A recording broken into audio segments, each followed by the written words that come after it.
Bienvenue à tous. Aujourd'hui, je vais vous conter une histoire pas comme les autres. L'histoire de Prison Block.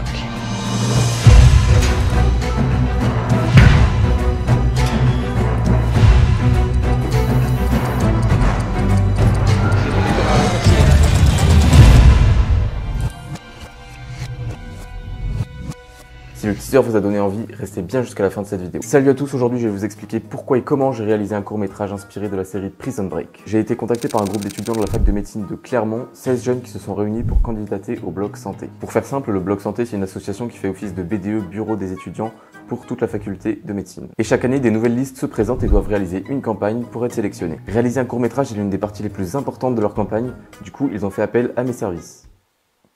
Bon, faites pas attention à ça, hein, ils sont très sérieux.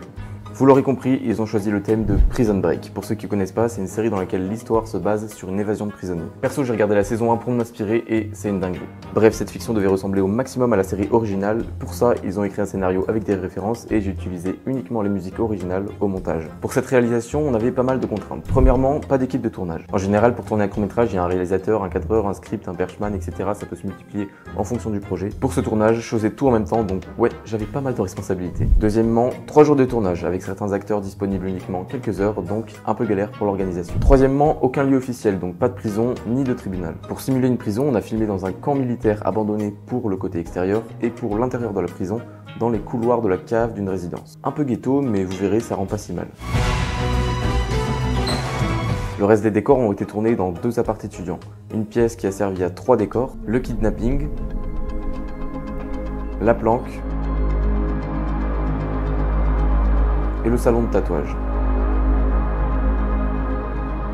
Et une autre pièce à 2 décors, le parloir et le bureau du garde complice. Ce qui m'amène aux techniques utilisées, notamment pour toutes ces scènes dans les apparts, à chaque fois j'ai utilisé une machine à fumer. Non pas pour simuler un feu ou autre, mais d'une part pour cacher le décor grâce au voile créé par la fumée, et d'autre part pour l'esthétisme. La fumée sous forme de brouillard permet de diffuser la lumière. On le voit notamment sur ce plan.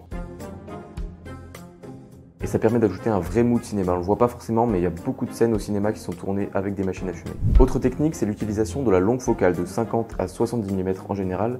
Pour les non-vidéastes, c'est l'utilisation du zoom. Ça permet encore une fois de cacher le décor, d'une part en réduisant le champ de vision. Pour donner un exemple concret, si je me filme dans ma chambre à 24 mm, on voit tout mon décor.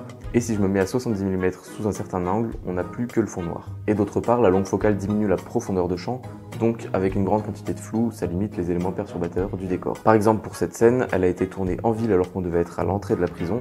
Grâce au flou, on ne peut pas réellement distinguer le lieu. Ensuite, toutes les scènes d'évasion devaient avoir lieu la nuit et on les a tournées de jour et même en plein soleil. C'était vraiment pas idéal, mais à l'étalonnage au montage, j'ai essayé de recréer la nuit en modifiant la lumière et les couleurs.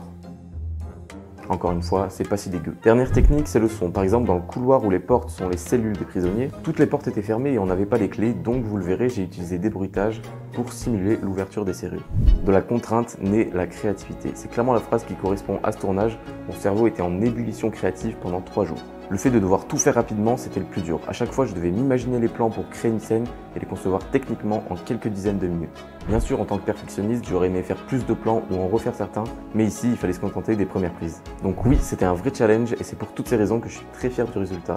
Avec peu de temps et de moyens, on a réussi à créer un beau film qui reste assez réaliste. Pour le matériel, j'ai utilisé exclusivement mon Lumix S5 avec l'objectif 24-70. Pour quelques scènes, j'avais également mon stabilisateur, le Ronin S. Et enfin, pour les quelques scènes de dialogue, le micro-cravate sans fil Holyland Lark 150. Comme à chaque vidéo, je vous rappelle que vous avez tous les liens de mon matériel dans la description. Autre point, les acteurs n'étaient évidemment pas des acteurs puisque c'est les étudiants qui ont joué, mais leur jeu reste bon pour la plupart.